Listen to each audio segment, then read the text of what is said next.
Patrapur block सम्मेलन कक्षठारे राष्ट्रीय पोषण मास 2025 पात्रपुर समन्वय महिला और शिशु विकास पक्षरु पालित हो जाइछि।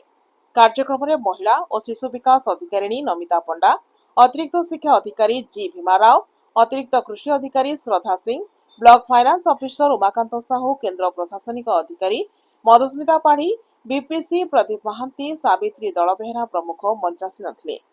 अंगनवाड़ी कर्मी संजू कुमारी बेहरा स्वागत संगीत गान करथिले।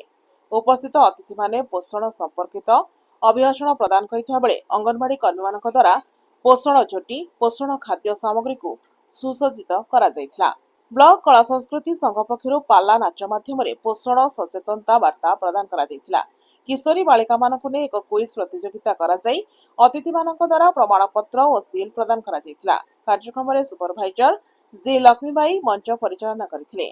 पात्रपुर आलू जयप्रकाश का रिपोर्ट दैनिक आशा।